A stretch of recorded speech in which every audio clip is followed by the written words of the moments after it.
سورۃ النمل آیت نمبر 35۔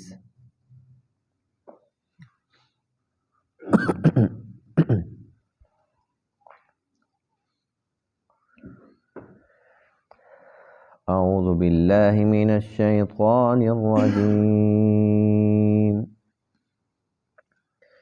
بسم اللہ الرحمن الرحیم۔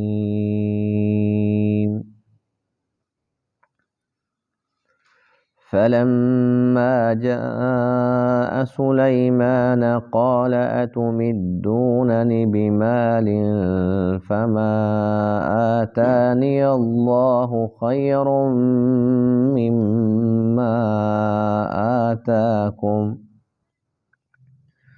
بل أنتم بهديتكم تفرحون ارجع إليهم فلنأتينهم بجنود لا قبل لهم بها ولنخرجنهم منها أذلة وهم صاغرون قال يا أيها الملأ أيكم يأتيني بعرشها قبل أن يأتوني مسلمين قال عفريت من الجن أنا آتيك به قبل أن تقوم من مقامك وإني عليه لقوي أمين قال الذي عنده علم من الكتاب أنا آتيك به قبل أن يرتد إليك طرفك فلما رآه مستقرا عنده قال هذا من فضل ربي ليبلوني أأشكر أم أكفر ومن شكر فإنما يشكر لنفسه ومن كفر فإن ربي غني كريم صدق اللہ العظیم۔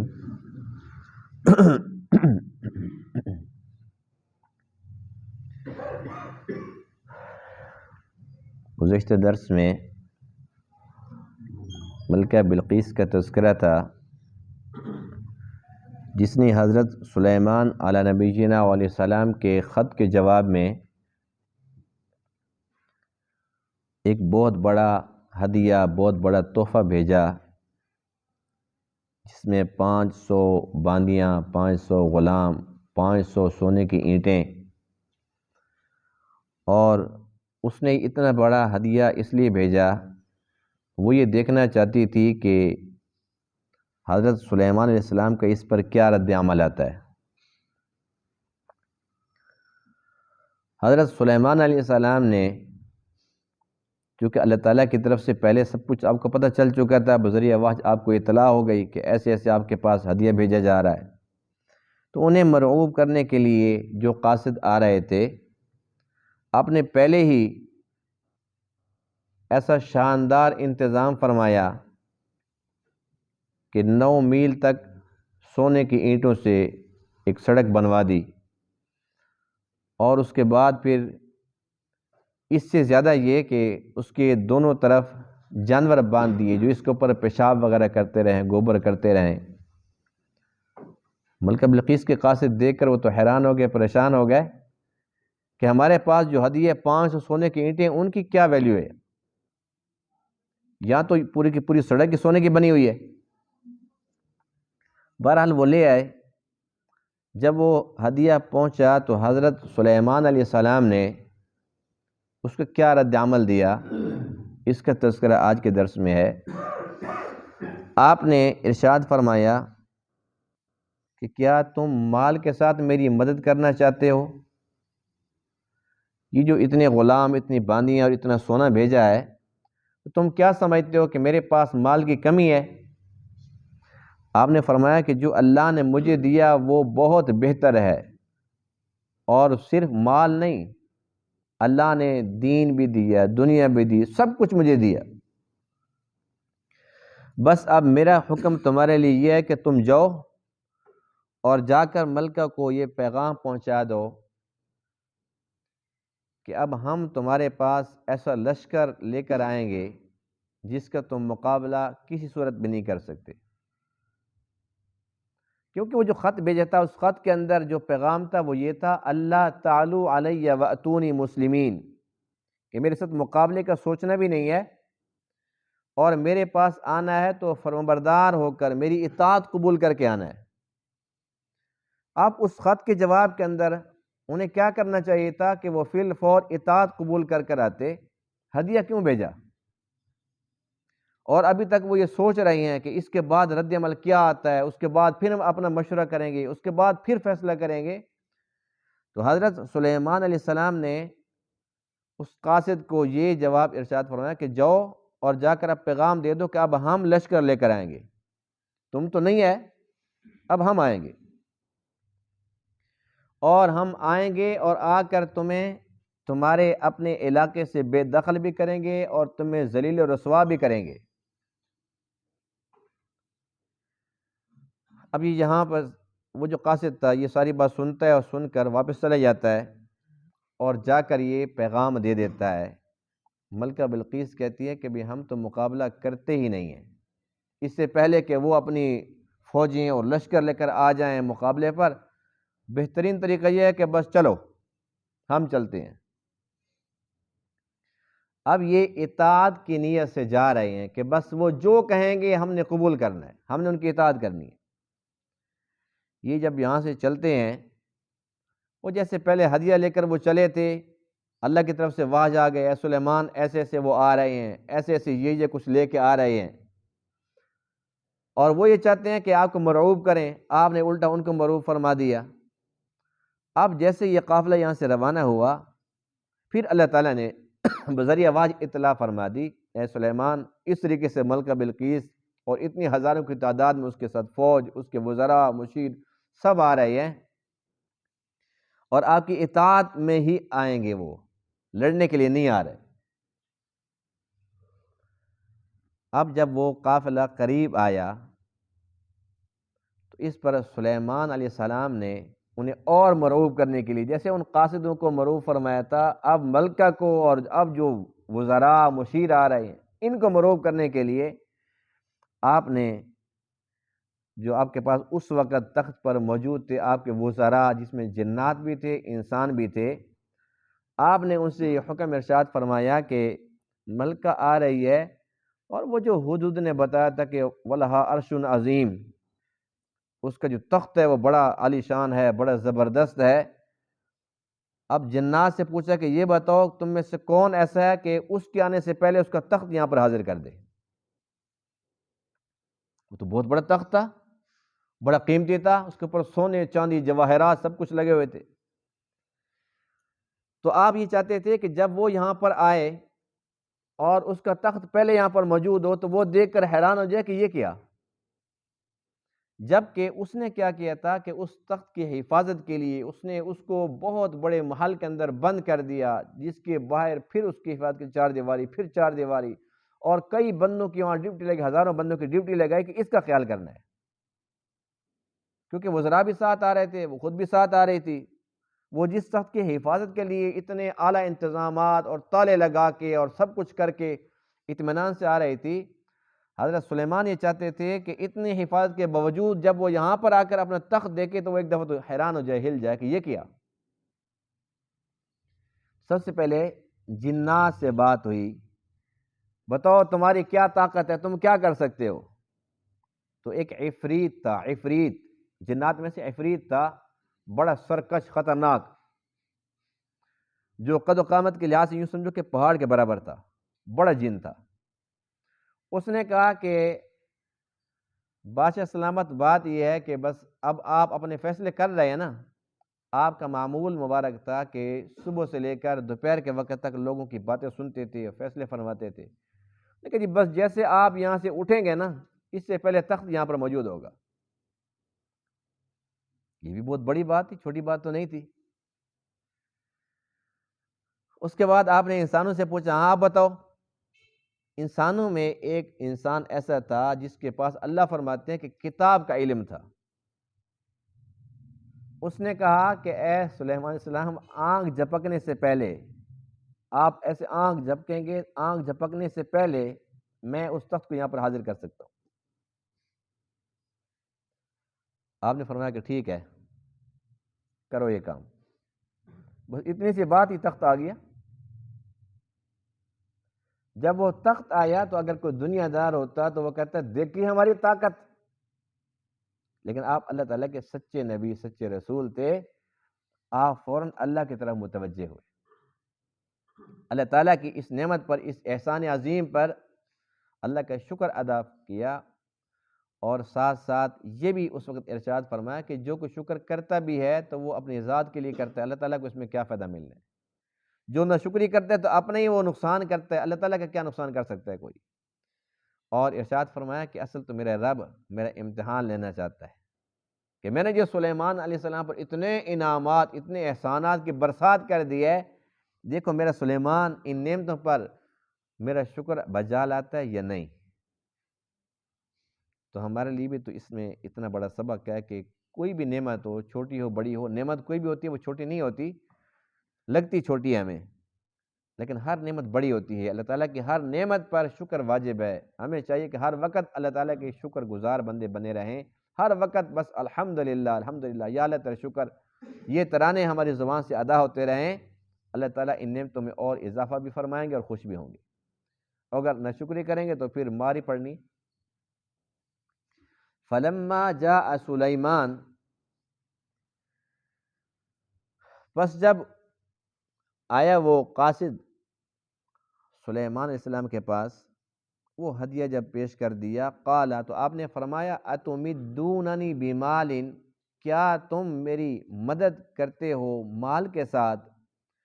فما آتانی اللہ، پس وہ جو میرے اللہ نے عطا فرمایا، خیر مما آتاکم، وہ بہتر ہے اس سے جو تمہیں دیا۔ یعنی اللہ نے تمہیں صرف مال دیا ہے، جو اللہ نے مجھے دیا وہ اس سے بہتر ہے۔ بل انتم بہدیتکم تفرحون، بلکہ تم تو اپنے تحفے کے ساتھ خوش ہو۔ تمہاری تو کل کائنات یہی تھی کہ تم بڑی خوشیاں منا رہے تھے کہ اتنا بڑا تحفہ لے کے جا رہے ہیں۔ ارجع الیہم، جاؤ ان کی طرف لوٹ کر جاؤ، فلنأتینہم بجنود، بس ہم لائیں گے ایسے لشکر، لا قبل لہم بہا، جن کے مقابلے کی ان کے پاس طاقت ہی نہیں ہے۔ وَلَنُخْرِجَنَّهُم مِّنْهَا أَذِلَّةً، اور ہم انہیں ذلیل کر کے نکالیں گے ان کے علاقے سے، وَهُمْ صَاغِرُونَ، اور وہ رسوا ہونے والے ہوں گے۔ قَالَ، پھر آپ نے فرمایا، یا ایھا الملأ، اے دربار والو، ایکم یأتینی بعرشها، کون ہے تم میں سے جو میرے پاس لے آئے اس کا تخت، قبل ان یأتونی مسلمین، اس سے پہلے کہ وہ میرے پاس آئیں فرمانبردار ہو کر، میرے پاس پہنچنے سے پہلے لے کر آؤ۔ قال عفریت من الجن، کہنے لگا ایک سرکش جن، انا آتی کا بھی، کہ میں آپ کے پاس وہ تخت لا سکتا ہوں، قبل ان تقوم من مقامک، اس سے پہلے کہ آپ اپنی جگہ سے مقام سے کھڑے ہوں، آپ کے کھڑے ہونے سے پہلے میں یہاں پر لا سکتا ہوں۔ وَإِنِّي عَلَيْهِ لَقَوِيٌّ، اور بے شک میں اس پر البتہ طاقت والا بھی ہوں، امین امانت دار بھی ہوں، میرے لیے مشکل بھی نہیں ہے کہ میں اس کو اٹھا کر لے آؤں، اور میں چوری بھی نہیں کروں گا اس میں سے، یعنی ہیرے جواہرات بھی ہیں، تو اس جن نے اپنی صفائی پیش کی کہ میں چوری بھی نہیں کروں گا۔ قال الذی عنده علم من الکتاب، کہا اس شخص نے جس کے پاس علم تھا کتاب کا، یہ انسان تھا، اس نے کہا انا آتی کا بھی، میں وہ تخت آپ کے پاس لا سکتا ہوں، قبل ان یرتد الیک طرفک، اس سے قبل کہ آپ کی طرف آپ کی آنکھ پلٹے، یعنی آنکھ جھپکنے سے پہلے لا سکتا ہوں۔ بس اتنی سی بات ہوئی، اجازت ملی، فلما رآہ، پس جب آپ نے دیکھا، حضرت سلیمان علیہ السلام نے دیکھا اس تخت کو، مستقرا عندہ، اپنے پاس کھڑا ہوا، اپنے پاس دیکھا کہ یہ تو سامنے موجود ہے، قال، تو آپ نے فرمایا ھذا من فضل ربی، یہ میرے رب کا فضل ہے، لیبلونی، اللہ تعالیٰ مجھے آزماتا ہے، اشکر ام اکفر، کہ میں شکر بجا لاتا ہوں یا ناشکری کرتا ہوں، ومن شکر، اور جو کوئی شکر بجا لاتا ہے، فانما یشکر لنفسہ، بس بے شک وہ شکر کرتا ہے اپنی ذات کے لیے، اللہ کا کوئی فائدہ نہیں ہے، ومن کفر، اور جو کوئی ناشکری کرتا ہے، فان ربی غنی، بس بے شک میرا رب تو غنی ہے، کریم، وہ تو عزت والا ہے۔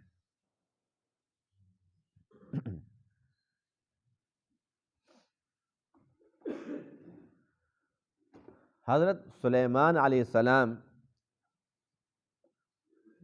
جو کہ بادشاہ تھے، اور ایسی بادشاہت اللہ نے آپ کو عطا فرمائی تھی کہ اس جیسی اور کسی کو ملی ہی نہیں ہے، تو اس لیے آپ نے ملکہ بلقیس کی جو قاصد تھے ان کو جو پیغام دیا وہ سخت دیا کہ اب ہم آئیں گے اور ایسے لشکروں کے ساتھ آئیں گے کہ تم مقابلہ کر ہی نہیں سکتے، اور اس میں تو شک والی بات ہی نہیں تھی کہ آپ کے پاس جنات بھی تھے، آپ کے پاس تو ہوا بھی تھی، اگر ہوا جو تابع تھی، اگر ہوا کو ان کے اوپر مسلط فرما دیتے وہ تو اس سے بھی نہیں بچ سکتے تھے، اگر جنات کو بھیج دیتے وہ جنات کا مقابلہ کیسے کرتے، انسان تو پھر انسان تھے، اگر وہ جانوروں کو بھیج دیتے، وہ اگر پرندوں کو ہی بھیج دیتے، ان کے پاس تو لشکر جو بہت زیادہ تھے، ہر قسم کی فوج تھی آپ کے پاس، تو مقابلہ کون کر سکتا تھا؟ لیکن ملکہ بلقیس بھی بہت سمجھدار، بڑی سیانی عورت تھی، جس نے یہ جب ساری کی ساری باتیں سنی قاصد سے، وہ سمجھ گئی کہ یہ عام بادشاہ بھی نہیں ہے اور عام انسان بھی نہیں ہے، اس نے کہا اس کے ساتھ مقابلہ کرنا اپنے آپ کو ذلیل کرنا ہے، بس ایسا کرو کہ اب چلو مقابلے والی بات ختم، اور ہم نے یہ تحفہ بھیجا تھا رد عمل دیکھنے کے لیے، رد عمل بھی دیکھ لیا ہم نے، بس اب اس نے کہا کہ تیاری کرو، اور ایک دن مقرر کر دیا، فلاں دن ہم یہاں سے نکلیں گے۔ اب یہ کتنے لوگ تھے اس کے بارے میں لکھا ہے کہ تقریباً 12,000 لوگ ایسے تھے جو سرکردہ تھے، جو بڑے بڑے لوگ تھے، یعنی کہ کوئی قبیلے کا بڑا ہے تو کوئی اس کا وزیر ہے تو کوئی مشیر ہے، 12,000 تو وہ تھے، پھر ہر 1000 کے نیچے کئی ہزار تھے، یعنی کہ بہت بڑی فوج، بہت بڑا لشکر لے کر جا رہی ہے، مقابلے کے لیے نہیں، اطاعت کے لیے جا رہی۔ اس دوران چند لوگوں کو اس نے یہ کہا کہ جو میرا تخت ہے اس کی حفاظت کرنی، کیونکہ میں بھی نہیں ہوں گی، اور جو اہم ترین لوگ ہیں وہ بھی میرے ساتھ ہوں گے، تو پیچھے اس کا تم نے خیال رکھنا ہے، پھر جب میں آؤں گی اس کے بعد پھر دیکھیں گے ہم نے کیا فیصلہ کرنا ہے۔ اب یہاں سے چلے، اللہ تعالیٰ نے اپنے نبی حضرت سلیمان کو سب کچھ بتا دیا کہ ایسے سے وہ آ رہے ہیں، آپ نے انہیں اور مرعوب کرنے کے لیے یہ پلاننگ کی کہ اس کا جو تخت ہے وہ اس کے آنے سے پہلے ہمارے پاس حاضر ہو جائے، اس پر آپ نے مشاورت فرمائی۔ اچھا اب یہ دیکھیے کہ آپ نے جب یہ فرمایا نا ایکم یاتینی بعرشہا، کون ہے جو اس کا تخت میرے پاس لے کر آئے، قبل ان یاتونی مسلمین، اس سے پہلے کہ وہ خود آ جائیں مطیع ہو کر۔ اب آپ جنات سے مشورہ لے رہے ہیں، انسانوں سے پوچھ رہے ہیں، تو کیا آپ کے پاس خود یہ طاقت نہیں تھی؟ جس نے یہ کام کیا وہ نبی تو نہیں تھا، وہ ایک عام انسان تھا نا، آپ کا ایک وزیر تھا، تو آپ کیا خود یہ کام نہیں کر سکتے تھے؟ اگر آپ کرتے تو وہ معجزہ کہلاتا نا، آپ نے خود یہ کام نہیں کیا۔ اس میں بھی ایک راز تھا، وہ راز یہ تھا کہ جب ملکہ بلقیس کو پتہ چلے کہ یہ تو ایک ان کا وزیر ہے جس کی یہ طاقت ہے، تو بادشاہ کی طاقت کا کیا عالم ہوگا، یعنی کہ آپ اس کو دکھانا چاہتے تھے کہ تمہاری حیثیت کیا ہے، جیسے تمہارے تحفے کی کیا حیثیت تھی ہماری نظروں میں، ایسی تمہاری بادشاہ تم ملکہ بنی ہے، تیری بادشاہت کی کیا اوقات ہے ہمارے سامنے، اور تیرے وہ جو اس وقت مشورے کر رہے تھے اور کہہ رہے تھے کہ ہم بڑے طاقتور ہیں، نحن اولو قوہ و اولو باس شدید، اور تو نے مشورہ کیا کہ ہم کیا کریں، ان کو جب تو نے خط سنایا تو وہ کہہ رہے تھے کہ ہم بڑے طاقتور ہیں. تو تیرے وزراء جو باتیں کر رہے تھے، تیرے درباری کہتے کہ ہم بڑے طاقتور ہیں، ان کی طاقت تو نے خود دیکھی ہوئی ہے، اب ہمارے دربار میں جو رہتے ہیں درباری، ان کی طاقت کا اندازہ لگا. یہ دکھانا مقصد تھا، اس لیے آپ نے خود یہ کام نہیں فرمایا چلو کسی سے کرا لیتے. اور جو جنات تھے وہ بڑے بڑے کام کرتے تھے، چونکہ اس وقت یہ جدید دور نہیں تھا، مشینری کا دور نہیں تھا. بھاری بھاری چیزیں بنانی، بڑے بڑے حوض، بڑے بڑے پیالے، بڑے بڑے تالاب، بڑی بڑی بلڈنگیں، یہ سارا کا سارا کام جنات سے آپ کروایا کرتے تھے. یہاں تک کہ سمندروں کے اندر سے موتی، ہیرے، جواہرات وہ بھی ان کے ذریعے آپ نکلواتے تھے. جو کام کر کے آؤ، جو یہ لے کے آؤ.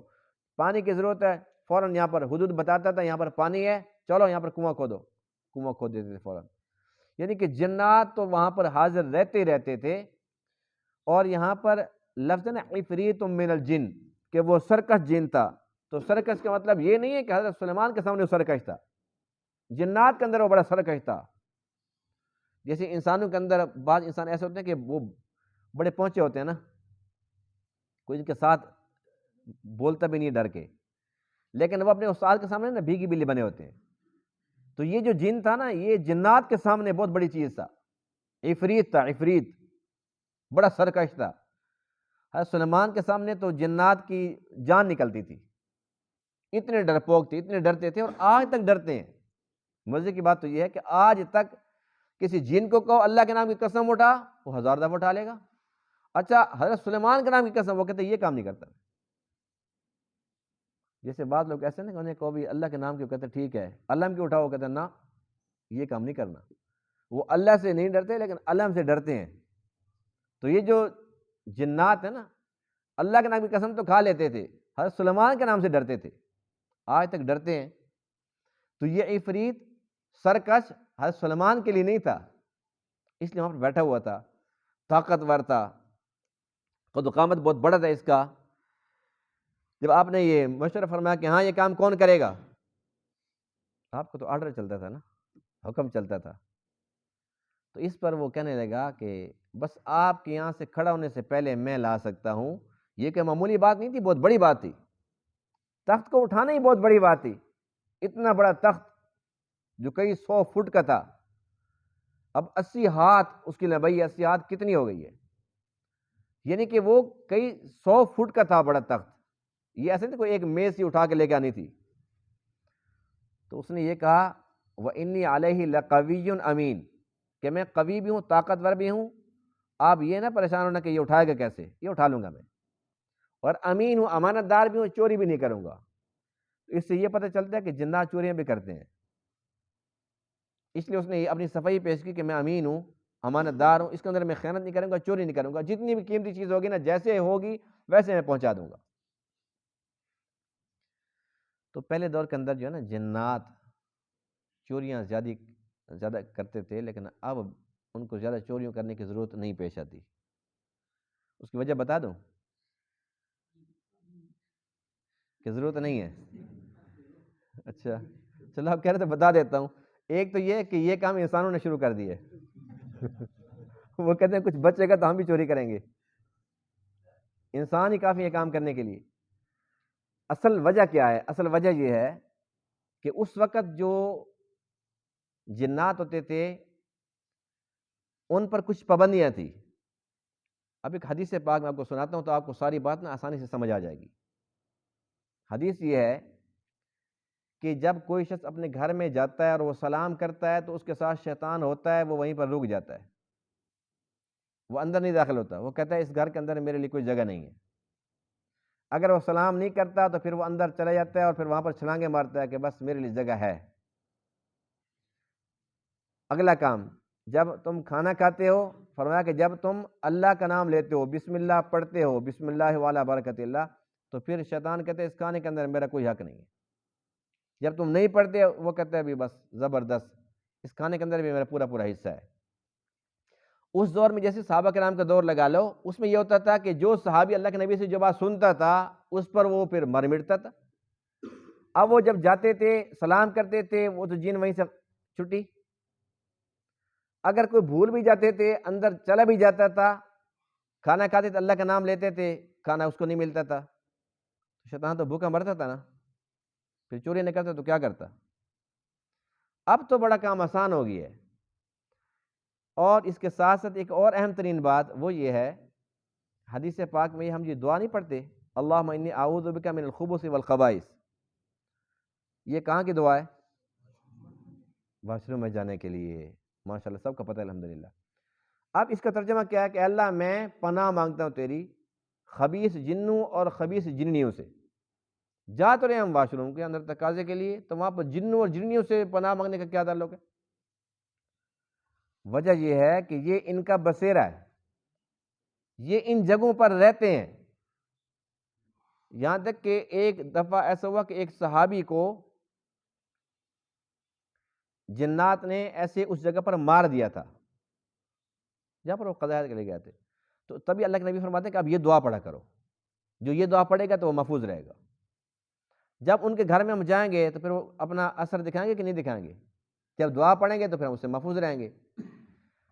یعنی کہنے کا مقصد یہ ہے کہ پہلے یہ تھا کہ لوگ نا باتھ روم کے لیے، باتھ روم تو ہوتے نہیں تھے، تقاضے کے لیے بہت دور دور جنگلوں میں جایا کرتے تھے۔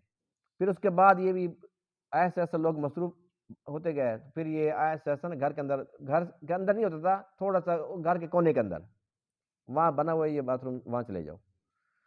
اس طریقے سے واش روم بنتے بنتے وہ ایسا ایسا ہمارے کمروں کے اندر گھس گئے۔ اب اٹیچ بات آ گئی نا، یعنی اللہ کے نبی کی بات ہمیں یاد رکھنی چاہیے کہ یہ ان کا گھر ہے، ان کا گھر جنگلوں میں تھا، ہم گھر کے کونے میں لے کر آئے، گھر کے کونے میں تھا، اپنے کمرے کے ساتھ اس کو لے کر آئے۔ ہم نے ان کو گھر خود دیا کہ نہیں دیا؟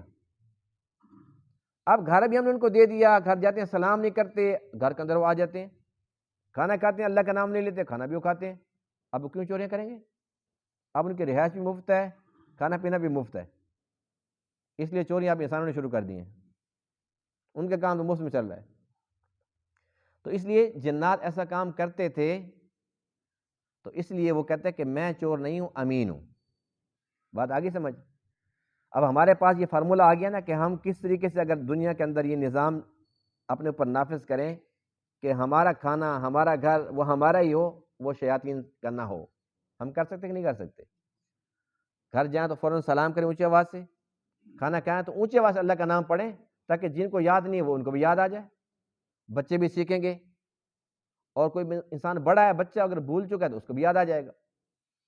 بہرحال یہ تو ایک الگ سی بات تھی۔ اب آتے ہیں اگلی بات کی طرف کہ وہ جو عفریت تھا اس کی طاقت یہ تھی، اس نے کہا کہ آپ کے یہاں سے کھڑا ہونے سے پہلے آپ کی مجلس برخاست ہوگی تو آپ کا کام ہو جائے گا۔ لیکن وہ انسان جس کے پاس کتاب کا علم تھا، اس نے کہا یہ تو بہت بڑی بات ہے، آنکھ جھپکنے سے پہلے میں لا سکتا ہوں۔ اس کا نام تھا آصف بن برخیہ۔ اس کے پاس کتاب کا علم کیا تھا؟ پہلی کتابوں کا عالم بھی تھا، متقی بھی تھا، دیانتدار بھی تھا، امانت دار بھی تھا، اور اس کے بارے میں لکھا کہ اس کے پاس اسم اعظم تھا۔ اسم اعظم کی بہت بڑی طاقت ہے، اور یہ ہر بندے کو نہیں ملتا، یہ قسمت والوں کو ملتا ہے۔ اس کے لیے بنیادی جو شرط ہے وہ رزق حلال ہے، جو کہ آج کل قسمت والوں کو نصیب ہوتا ہے۔ تو جس طریقے سے اچھا بعض لوگوں نے اس میں بڑی بڑی کتابیں لکھ ماری ہیں کہ اسم اعظم کیا ہے، کوئی کہتا ہے جی یا حیو یا قیوم، کوئی کیا، لیکن مختصر بات میں آپ کو بتاتا ہوں اس سلسلے میں کہ جس طریقے سے لیلۃ القدر کا کسی کو پتہ ہے کہ کون سی ہے؟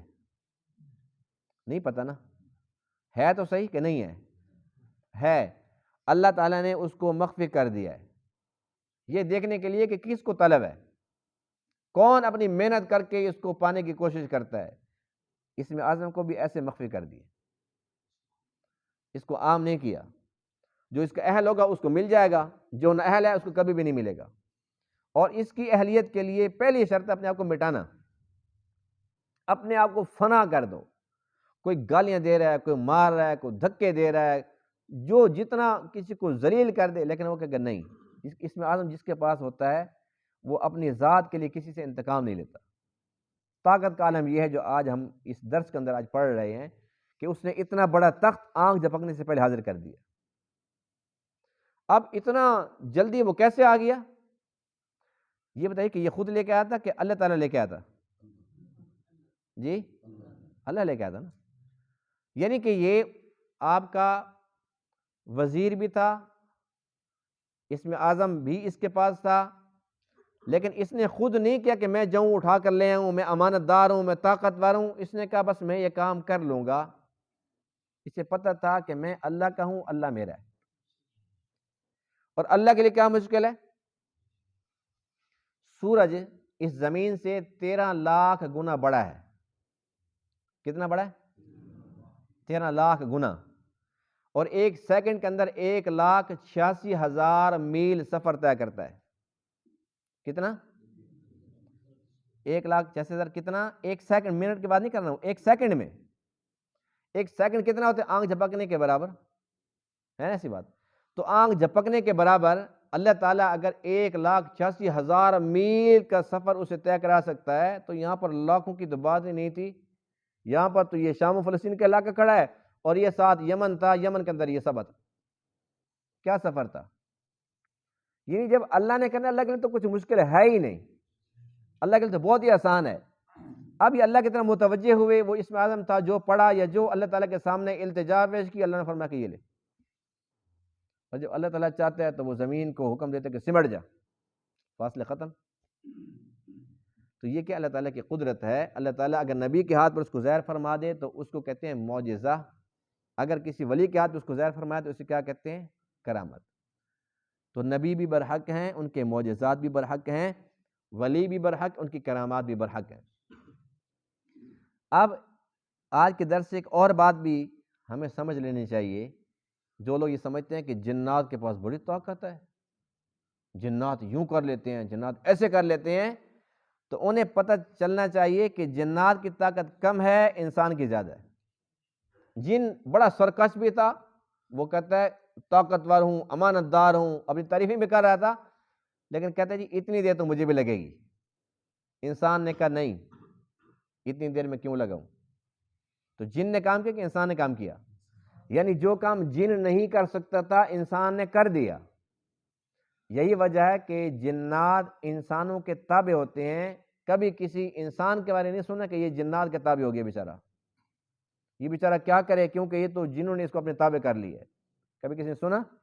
ہمیشہ یہ بات سنی جاتی ہے نا جی فلاں کے پاس بڑے جن ہیں، کافی جن اس کے تابع ہیں. تو اس سے یہی بات ہمیں سمجھ آتی ہے کہ انسان اشرف المخلوقات ہے.